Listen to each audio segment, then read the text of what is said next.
Você pode abrir a palavra de Deus aí em Salmos? Salmo 139. Já faz um tempo que eu tenho lido alguns salmos. E esse salmo especificamente, Salmo 139, ele falou muito comigo. Não sei se na sua Bíblia tem aí, mas na minha está bem assim, ó, no título, né? Deus onisciente e onipotente. Aqui eu estou na versão NAA, mano. Como o pessoal da célula lá sabe lá em casa, sempre na versão NAA. A segunda é a NVT, que eu gosto de usar. Mas esses salmos é tão maravilhoso. Não sei se você costuma ler salmos, né? Mas de toda a palavra de Deus, eu acho que salmos ele se resume muito ao homem, né? Aqui ao salmista, sempre expondo tudo aquilo que o Senhor já falou com ele, que ele já compreendeu quem é ele em Deus, ou no fato de ele adorar a Deus, como ele exalta a Deus. Então todos os salmos você vai encontrar esse tipo de escrita, nesse sentido. E esse salmo de 139, ele é um canto, aqui fala que é um canto do salmista, é um salmo de Davi, e ele relata muito o que nós poderíamos dizer aqui, ou poderíamos colocar o código da vida, ou a fonte da vida, o que você achar melhor. Eu gostei muito quando se fala de o código da vida. Esse salmo ele relata o código da nossa vida, da nossa essência. Nós vamos celebrar a vida aqui, a nova vida que nós tivemos a partir de Jesus. E aqui de fato celebra tudo isso, celebra essa vida que nós temos em Deus. É um salmo um pouco longo, irmãos. Vou tentar ser o mais rápido possível. Amém? E a palavra do Senhor diz assim, Salmo 139, a partir do verso 1. Senhor, tu me sondas e me conheces, sabes quando me assento e quando me levanto, de longe conheces os meus pensamentos, observa o meu andar e o meu deitar, e conhece todos os meus caminhos. A palavra ainda nem chegou à minha boca, e tu, Senhor, já as conheces toda. Tu me cercas por todos os lados, e põe a tua mão sobre mim. Tal conhecimento é maravilhoso demais para mim. É tão elevado que não posso atingir. Para onde eu me ausentarei do teu espírito? Para onde fugirei da tua face? Se subo aos céus, lá estás. Se faço a minha cama no mais profundo abismo, lá estás também. Se como as asas da alvorada, eu me detenho nos confins dos mares, ainda ali a tua mão me guiará. A tua mão direita me susterá. Se eu digo às trevas, com certeza me cobrirão, e a luz ao redor de mim lhe fará a noite. Até as próprias trevas não te serão escuras, e a noite é tão clara como o dia. Para ti, as trevas e a luz são a mesma coisa, pois tu formaste o meu interior, tu me teceste no ventre de minha mãe. Graças te dou, visto que de modo assombrosamente maravilhoso me formaste. As tuas obras são admiráveis, e a minha alma sabe muito bem. Os meus ossos não te foram encobertos, quando no oculto tu formado me entristecido, como nas profundezas da terra. Os teus olhos viram a minha substância ainda informe, e o teu livro foram escritos todos os meus dias, cada um deles escrito e determinado, quando nenhum deles ainda existia. Que precioso para mim, ó Deus, são os teus pensamentos, e quão grande é a soma deles. Se os contastes, seriam mais do que os grãos de areia. Quando acordo, ainda estou contigo. Como eu gostaria, ó Deus, que acabasse com todos os perversos, e afastaste,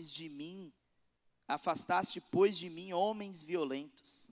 Eles se rebelarão contra ti, como teus inimigos falam coisas ruins. Acaso não odeio os que odeiam o Senhor? E não desprezo os que levantam contra ti? Eu os detesto com ódio completo. Para mim, são inimigos de fato.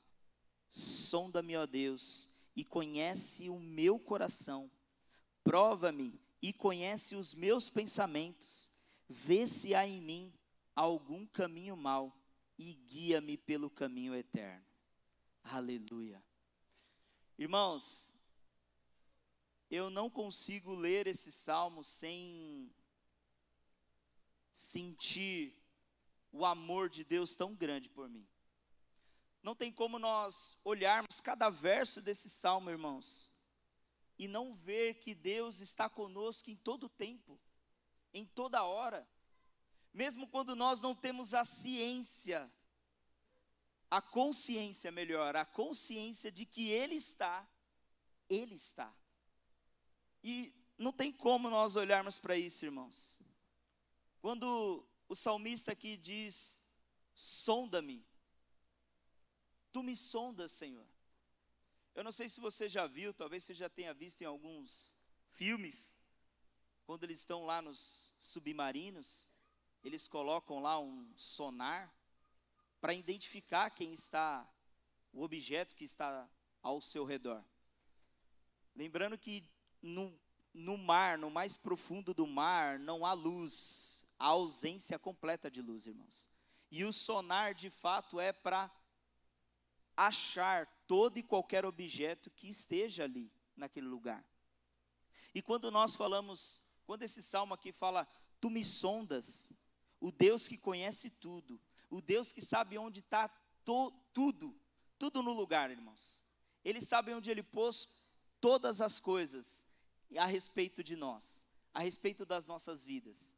Mas mesmo assim, quando eu tenho a consciência de que esse Deus é aquele que está conosco, eu tenho a atitude de pedir para Deus sondar o meu coração. Sonda-me, Senhor. Ele fala sonda-me e ele ainda completa que ele conhece. Chega a ser até contraditório, né, irmãos? Se você de fato conhece algo, você não vai pedir para alguém procurar algo. A pessoa já vai saber onde é que está, certo? Por exemplo, em casa lá, irmãos, como eu nunca sei onde tem nada, o meu balcão de informação é a Juliana. Até as minhas coisas que eu preciso guardar, eu não guardo. E se eu guardo, eu não sei onde eu guardei. E Deus, irmãos, vamos se dizer aqui, não desprezando, mas é esse balcão de informações. Se nós, com a nossa consciência, nós clamarmos a Deus e pedir, Senhor, sonda-me, tu conheces, sonda o meu coração, faz uma varredura completa. No hebraico aqui, essa palavra sonda significa uma busca, né?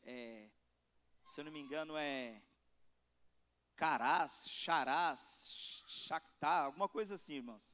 Eu não consegui gravar na memória.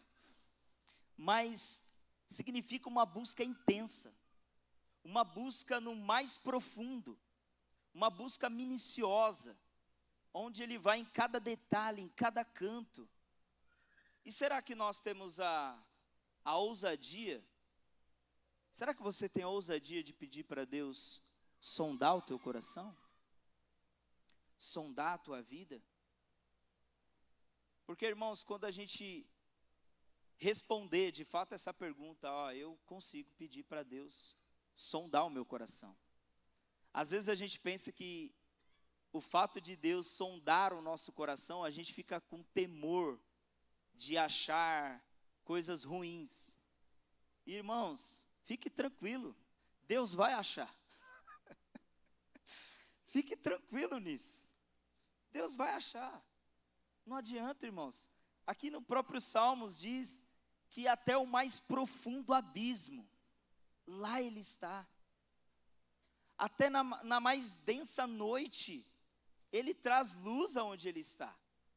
E se nós pedirmos para Ele sondar, Ele vai achar.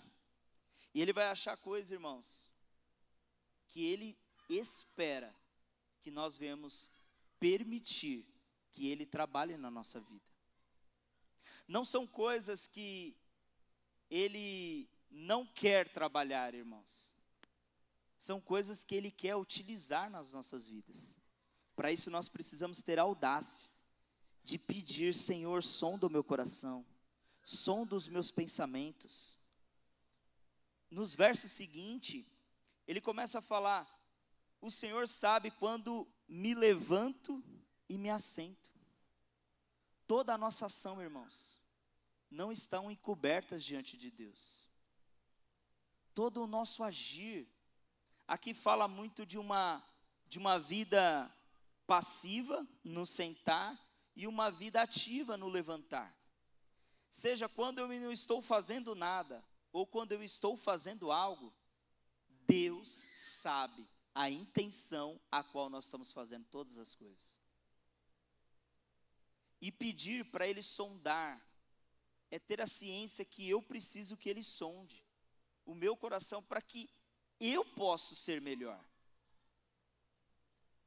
As pessoas usam muito a terapia, irmãos, e elas usam no sentido de falar, verbalizar tudo aquilo que elas estão pensando, aquilo que elas acham de si.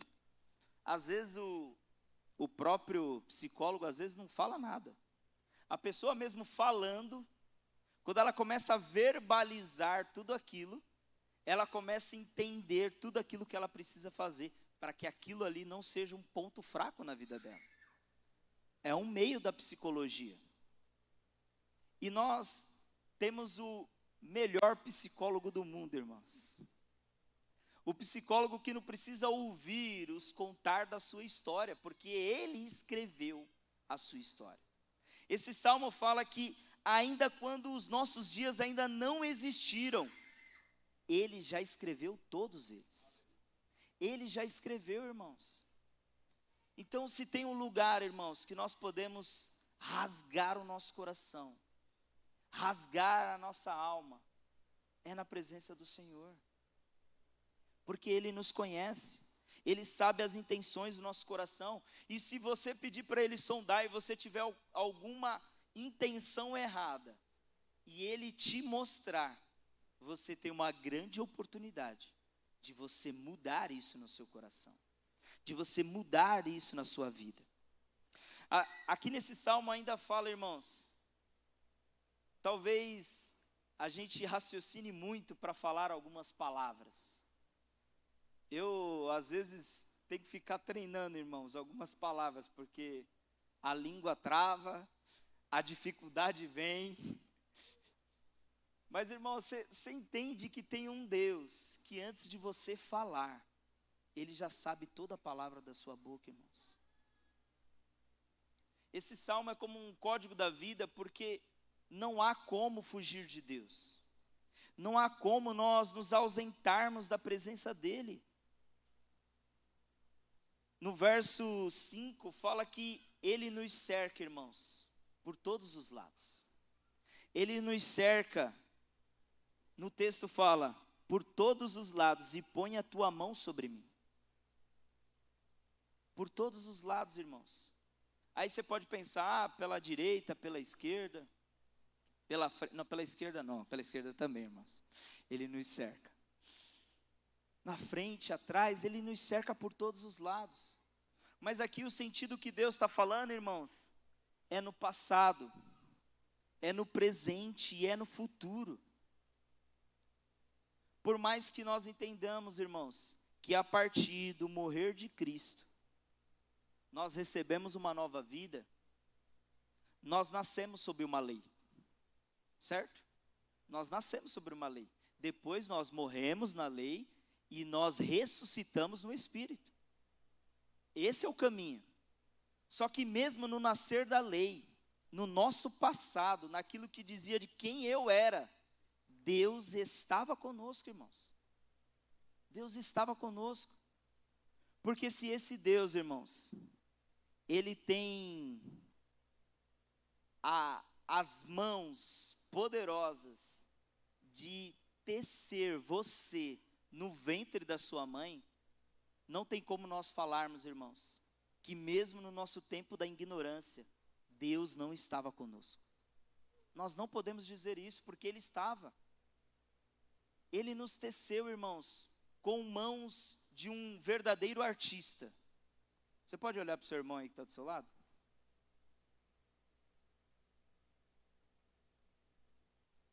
Fala para ele aí uma coisinha aí, fala aí. Você é uma obra-prima de Deus.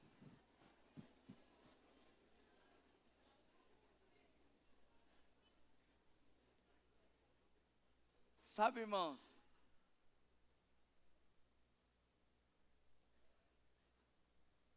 Todos os artistas do mundo tentam reproduzir as melhores artes, os melhores quadros, as melhores esculturas, tudo eles tentam reproduzir, irmãos. Mas tudo vem com uma base. Se você olhar lá, por mais que lindo seja, irmãos, ou às vezes você pode ser até crítico como eu, aquele quadro da Mona Lisa, você fala, nossa, misericórdia. Minha mulher não era bem de feição, não. Mas por mais que as pessoas idolatrem aquela obra-prima em pintura que foi, irmãos, ela teve uma base. Foi algo que foi tecido pela mão de Deus, que somos nós. Somos nós. Você compreende, irmãos? Deus te fez do jeito que você precisava ser. Deus não fez você nem mais e nem menos. Ele fez na medida exata. Ele fez você com o cabelo que Ele queria que você tivesse. Por mais que você faça tratamento no cabelo, irmãos. Deus quis que você tivesse esse cabelo, ou que você não tivesse cabelo. Vai entender Deus. É a obra de Deus, irmãos. Ou por um período, né? Ele faz você saborear os cabelos longos, até uma certa idade, né, Mauro? E depois... Mas Deus fez isso, irmãos. Deus fez cada um de nós, irmãos. Às vezes eu brinco aqui, teve um casamento aqui, irmãos, aí a fotógrafa falou assim, ó, as noivas ficam na frente e os maridos ficam atrás. Ei, lascou agora, eu não vou sair na foto. Juliana na minha frente, como é que eu saio na foto? Não sai, irmãos. Mas por mais, irmãos, Deus quis que eu fosse assim, baixinho desse jeito. Talvez não gordinho, porque aí foi eu que decidi comer um monte de coisa. Mas Ele decidiu que eu fosse assim. Ele decidiu que nós fôssemos desse jeito. Que você tivesse esses olhos azuis, ou castanho. Ele escolheu, irmãos. Enquanto muitos, hoje em dia, irmãos, estão tentando decidir se dentro de um corpo de uma mulher, aonde há um feto, se ele pode ou não pode viver, irmãos. Deus já entendeu e já fez uma vida para aquela vida. Eu não entendo como é que as pessoas conseguem, a ciência, né, irmãos? Essas coisas que é louca do mundo. As pessoas acham uma bactéria lá em Marte e fala que é vida. Mas uma mulher que carrega um feto, eles acham que não é vida. Deus está dizendo aqui, irmãos, Ele formou cada um de nós no ventre da nossa mãe. Ele nos formou ainda quando os nossos ossos não eram cobertos. Ele sabia. É assim que o texto diz. Como é que eu vou imaginar, irmãos, que isso não é uma vida? Se no próprio texto fala que antes de os nossos dias existir, Ele já escreveu todos eles. E a gente às vezes, irmãos, quer achar que nós somos Deus e interromper aquilo que Deus começou. E mais adiante, irmãos, esse salmo fala: para onde me ausentarei do teu espírito? Para onde fugirei da tua face? Irmão, será que dá para fugir de Deus? Será que dá para brincar de esconde-esconde com Deus? Muitos de nós, às vezes, irmãos, por algum período da nossa vida, nós achamos que poderíamos nos esconder de Deus, que poderíamos nos ausentar do nosso Criador, e achar que Ele não existe, e de entender que Ele não está conosco, e de estar em lugares de que não, Deus não está aqui. Mas, irmãos, esse Deus todo-poderoso, esse Deus onisciente, onipotente, onipresente, não tem como nós nos escondermos dele. Ele está em tudo, irmãos. A partir do momento, põe o seu dedinho assim, ó, embaixo do seu nariz, assim, ó. Você consegue sentir o ar entrando pelas suas narinas, irmãos? Você não está vendo o ar, irmãos. Ali está Deus. Nós vimos aqui, irmãos, ao longo desse mês de aniversário, falando de origem, nós fomos formados do pó, irmãos. Mas o pó sem o sopro de Deus é absolutamente nada. É barro. É barro. Por isso, irmãos, para onde quer que nós olharmos, para onde quer que nós formos, Deus está conosco. Por mais que você pense, irmãos, que dá para se esconder, às vezes, talvez num pensamento, talvez em algo que nós estejamos passando na nossa mente, nós achamos que podemos nos ausentar de Deus. Boa parte das pessoas, quando sofrem síndrome de pânico, ou uma intensa negação do seu ser, de achar que a sua vida não vale, as pessoas começam a entrar nessa onda de que dá para se esconder de Deus, porque elas começam a achar que Deus não está nelas e nem com elas, e nem as vendo. Irmãos, não tem como nos ausentar da presença do Senhor. No verso 8 diz: se subo aos céus, irmãos. Onde Deus está, irmãos? Lá nos céus.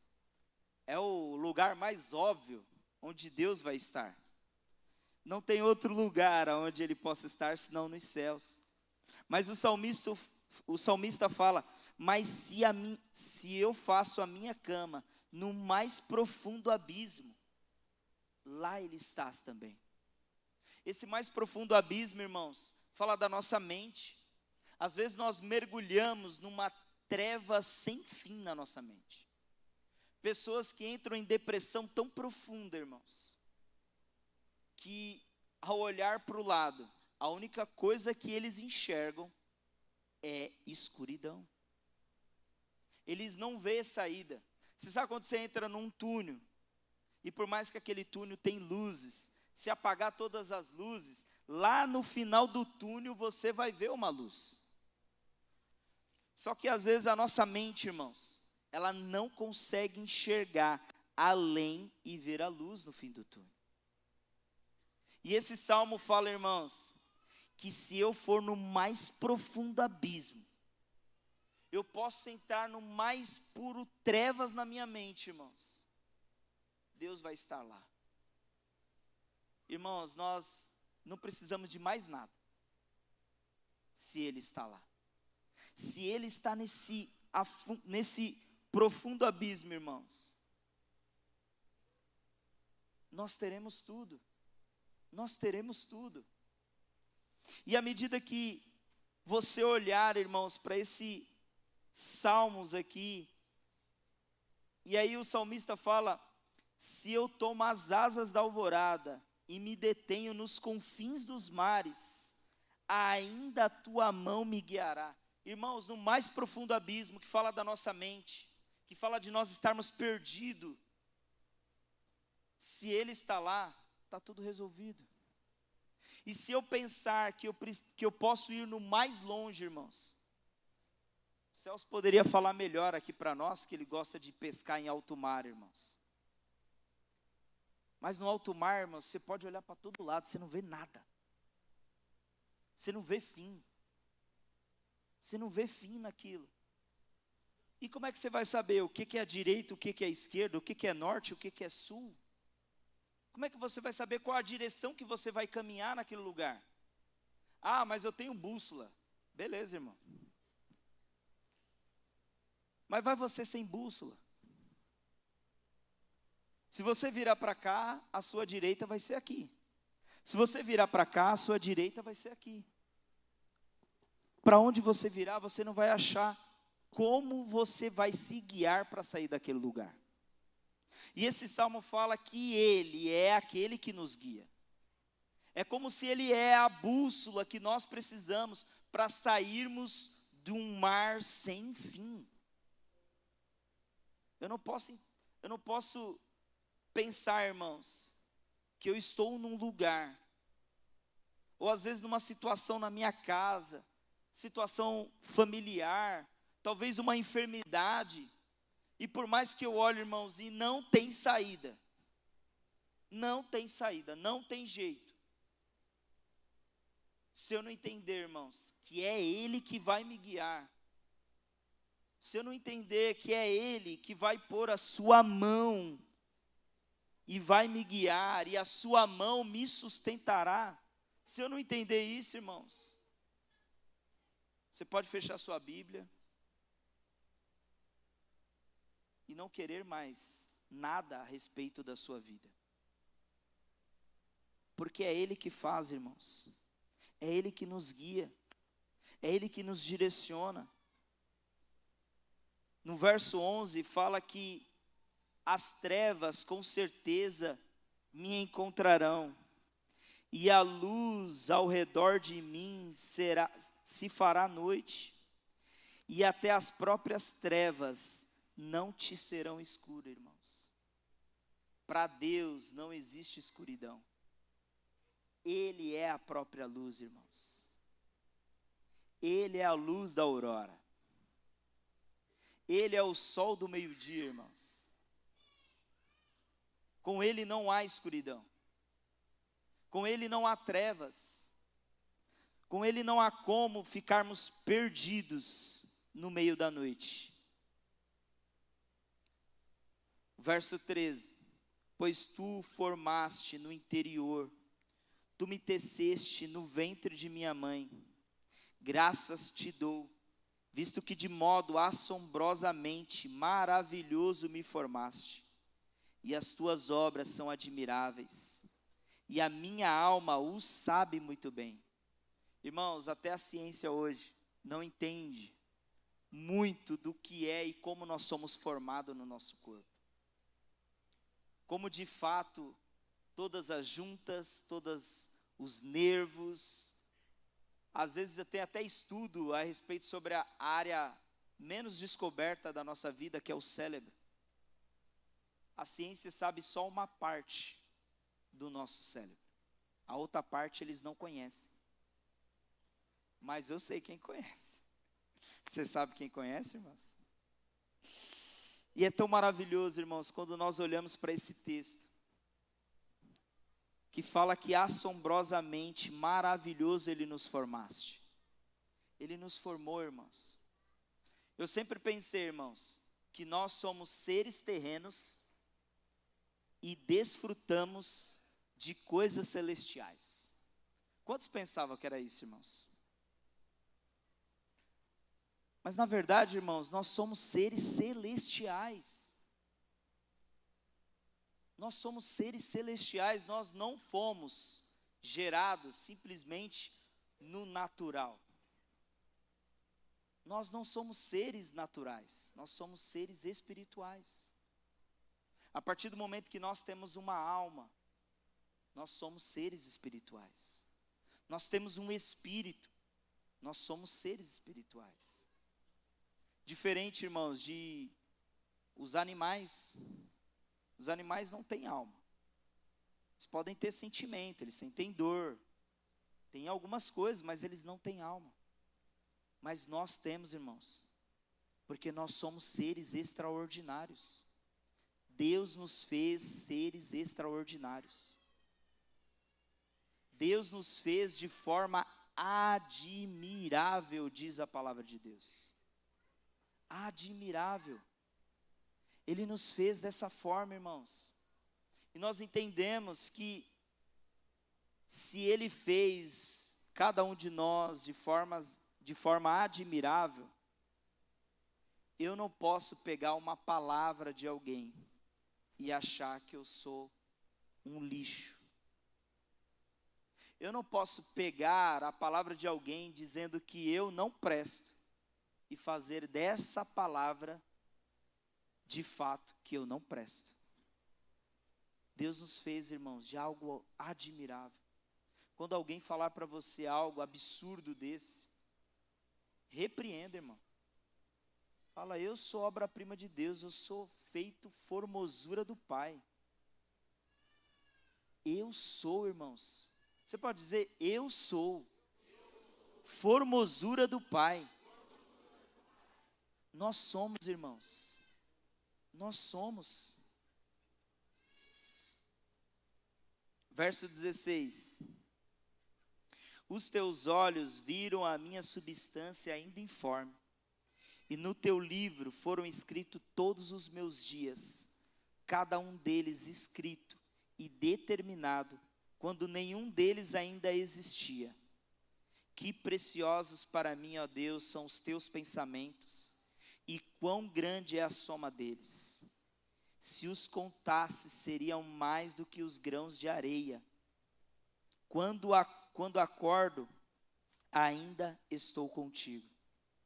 Irmãos, tudo aquilo que nós fazemos, às vezes no final do ano, irmãos, fazemos aquela listinha de desejos, de realizações que nós queremos para o ano seguinte, irmãos.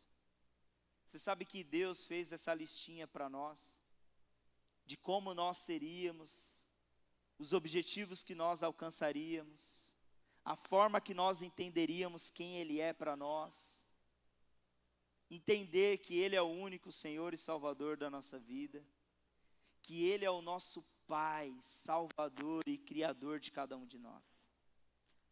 Todos nós, irmãos, fomos feitos com um propósito. Ninguém foi feito avulso na vida. Ninguém foi feito sem propósito. Às vezes nós, pelas nossas escolhas, pelas nossas decisões, decidimos sair do propósito. Mas nós não podemos dizer que o Pai nos fez sem um propósito.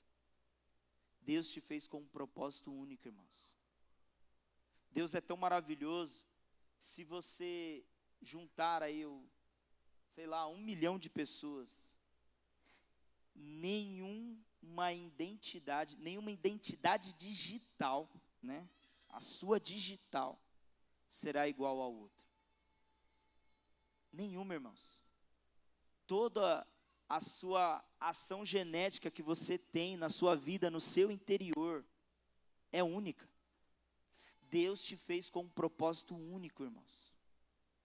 Ele não fez um propósito em conjunto nesse sentido. Ele fez você com um propósito único. De honrar e glorificar a vida dele em tudo. De sermos semelhantes a ele em tudo, irmãos. E ele nos fez com um propósito. Talvez muitos de nós, irmãos, perdemos o foco do nosso propósito. Mas tem como nós buscarmos e voltarmos na linha daquilo que nós somos projetados para ser.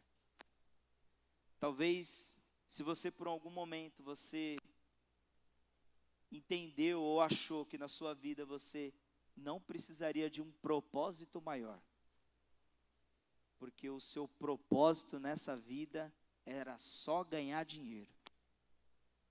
O propósito nessa sua vida é só bagunçar. Deus quer, irmãos, fazer com que nós tenhamos um verdadeiro propósito na nossa vida.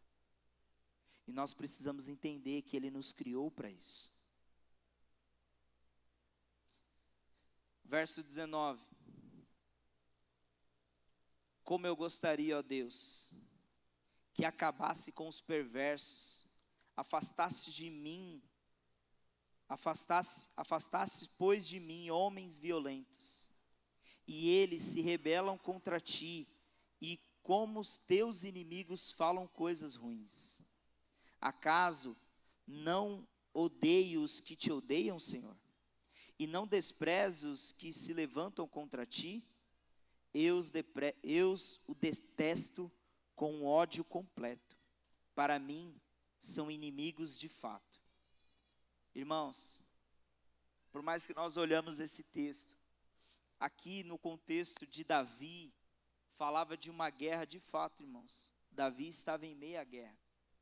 Se tem algo que Deus falou para Davi, foi que a espada não se separaria do reino dele. Seria um reino cheio de guerra, cheio de lutas. Mas hoje, irmãos, assim como Davi, hoje as nossas lutas existem.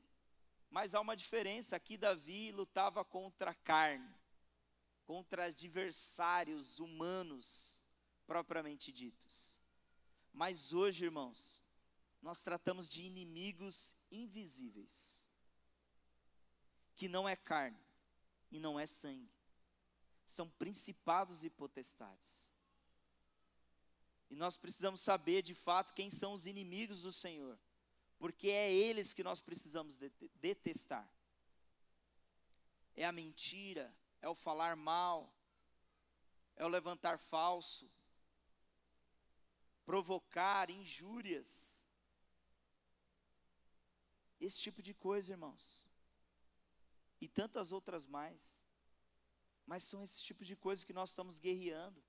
Às vezes nós estamos guerreando, irmãos, até contra nós mesmos, até contra os nossos próprios pensamentos.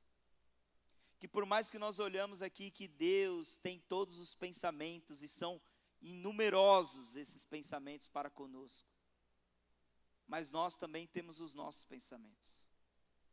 E às vezes nós temos que entrar em conflito com os nossos pensamentos. Porque não, irmãos? Como diz a própria palavra de Deus, enganoso és o coração do homem. E nós precisamos entender, discernir tudo aquilo que nós vivemos, irmãos. E por fim, no verso 23, diz assim: sonda-me, ó Deus, conhece o meu coração, prova-me e conhece os meus pensamentos, vê se há em mim algum caminho mau, e guia-me pelo caminho eterno. Irmãos, nós precisamos desejar os caminhos eternos. Precisamos ter anseio pelos caminhos eternos. Ah, Edson, então você está desejando a vida eterna? Sim, irmãos. Nós queremos desfrutar da vida eterna. Por mais que é maravilhoso, irmãos, e nós estamos aqui nessa terra e fomos chamados para reinar aqui nessa terra. Mas os caminhos eternos não fala dos nossos caminhos naturais. Fala dos caminhos do Senhor. Fala daquilo que Ele tem para nós e daquilo que Ele vai fazer por nós nesses caminhos. E eu preciso desejar isso com todo o coração, irmãos.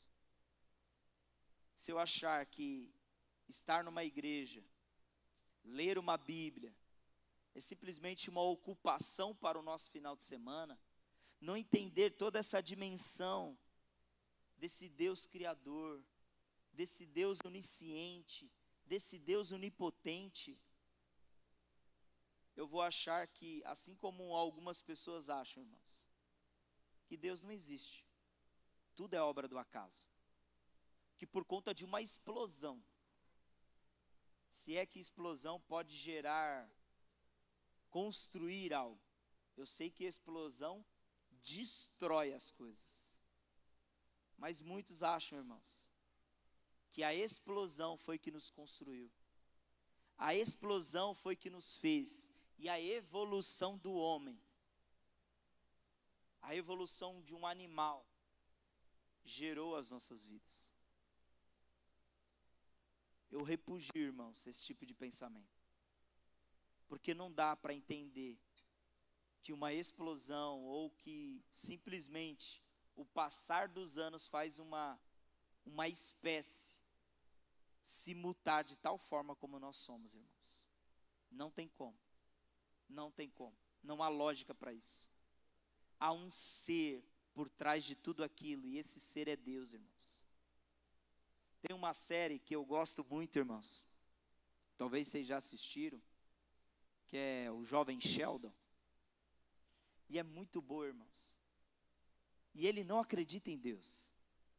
Mas tem uma parte lá da série, irmãos, que ele fala assim: sabia que se a força do átomo fosse maior, aí ele começa a explicar cada elemento científico que faz a vida, né, que entende-se que faz a vida. Ele fala que cada coisa precisa ser milimetricamente ajustada para existir a vida. E não tem como, irmãos, isso ser gerado do nada. Milimetricamente, irmãos. Sabe, cada pincelada, cada tom, sabe, a atmosfera, tudo que nós temos aqui, irmãos, não tem como nós acharmos que isso é obra do acaso. Tem um Deus criador por trás de tudo isso. E é esse Deus que nós servimos, irmãos. É esse Deus que nós adoramos, é esse Deus que nós entendemos que Ele é aquele que faz todas as coisas. E quando eu olho, irmãos, para esse texto, Ele nos fez, irmão, Ele nos criou, Ele nos teceu, Ele fez tudo, Ele escreveu os nossos dias, mas mesmo assim, irmãos, um ponto da nossa vida nós pisamos na jaca. Só que esse Deus, irmãos, Ele nos conhece, Ele sabe de todas as intenções do nosso coração, e Ele sabe a intenção do nosso coração, e Ele sabe que a intenção do nosso coração não era errar, mas nós somos inclinados a errar. Porque havia uma lei diante de nós, irmãos. E aí esse Deus, que conhece, que consegue sondar tudo que há no nosso coração, todas as intenções do nosso coração, irmãos. Ele vai lá e manda seu filho. Alguém que era perfeito, irmãos. Era não, é. Alguém perfeito, irmãos. É engraçado, irmãos, que quem precisava ser corrigido era nós. Quem precisava ser ajustado, talvez até refeito, era nós. Nós podíamos ser quebrados e refeitos, como o vaso de barro que somos. Porque assim é o olheiro que faz. Ele decide. Não ficou bom esse vaso, vou quebrar, vou fazer outro. Mas esse Deus, irmãos, mesmo sabendo de todas essas coisas, Ele enviou um ser perfeito, para por meio dele nos corrigir, e entender que esse Deus está conosco em todo o tempo, irmãos. Vai entender Deus, irmãos, não tem como entender a ciência de Deus. A única coisa que nós temos que fazer é desfrutar do que Ele põe em nós, daquilo que Ele põe diante de nós. Às vezes as pessoas querem questionar Deus, irmãos. Eu quero entender porque Deus, esse mundo, se Deus é amor, porque tem gente ruim no mundo. Tem gente ruim porque escolheu ser ruim. Ele escolheu ser um vaso ruim. Mas Ele já mandou aquilo que pode consertar esse vaso ruim, irmãos. Basta a pessoa reconhecer.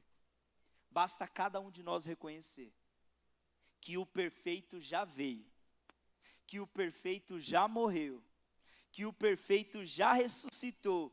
E por incrível que pareça, irmãos, o perfeito mora em nós. Você entende isso, irmãos? Ele mora em nós, Ele vive em nós. Não dá para nós acharmos que nós somos pouca coisa, irmãos. Nós somos muita coisa diante de Deus. Eu não quero ser como alguns aqui que falam, nossa, você está no centro do coração de Deus. Mas, irmãos, se Ele não nos amasse tanto assim, o que seria de nós, irmãos? Não dá para negar, irmãos. Ele nos ama com amor infinito. Ele ama a sua obra com toda a força. Por isso que ele fala, irmãos, como o primeiro mandamento, para nós amarmos a Deus com toda a nossa força, com todo o nosso entendimento, com todo o nosso pensamento, porque Ele assim o faz conosco. Ele nos ama, irmãos, mesmo os imperfeitos, mesmo aqueles que não entenderam que o perfeito já morreu por eles, mas Ele ama, e Ele deseja que nós reconheçamos isso. Amém? Você poderia fechar os seus olhos?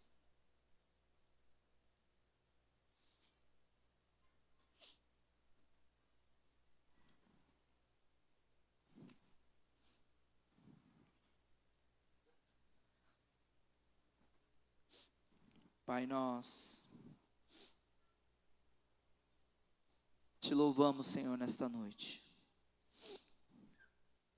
Nessa noite, Senhor, a qual nós fazemos memória, Senhor, de Ti. Fazemos memória, Senhor, da Tua entrega. Fazemos memória, Senhor, do Teu ato de entrega a esses imperfeitos que nós somos.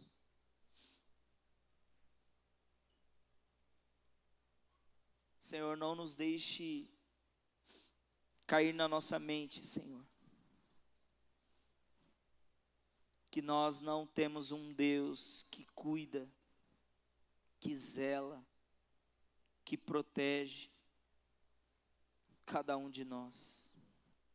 Não nos deixe cair no pensamento, Senhor, que Deus não olha para mim, Deus nos vê, Deus nos conhece, Deus sonda cada canto do nosso coração. Por mais que as pessoas nos rejeitem, por mais que o mundo nos despreze, eu não posso permitir que a minha mente seja enganada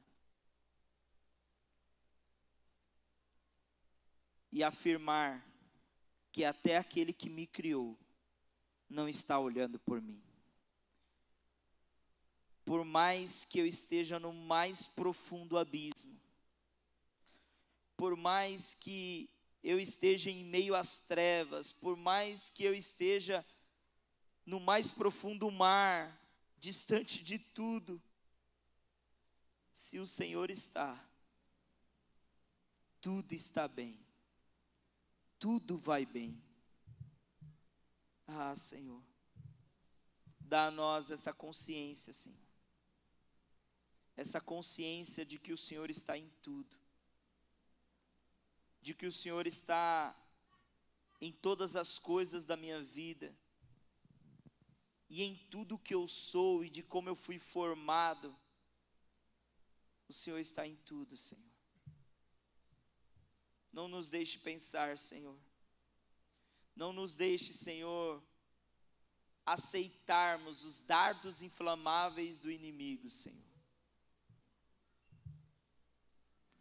Não nos permita, Senhor.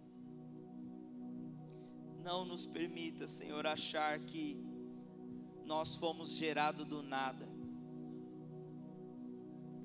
que nós fomos gerados de um acidente. Nós fomos pensados, nós fomos sonhados por Ti, Senhor. O Senhor sonhou com cada um de nós. O Senhor desejou que cada um de nós viéssemos ter vida, Senhor. O Senhor nosso Deus escreveu todos os dias da nossa vida. E por mais que eu acho, pensando com a nossa mente tão limitada, que não precisava ter escrito os dias tão difíceis. Mas se Ele escreveu dias difíceis na nossa trajetória, irmãos, é porque Ele tem toda a capacidade, toda a ferramenta e toda a ação do Espírito dele mesmo, de fazer com que nós venhamos passar por cada uma delas. Eu não posso achar que dias ruins são para sempre. A palavra mesmo diz que os dias mal vêm,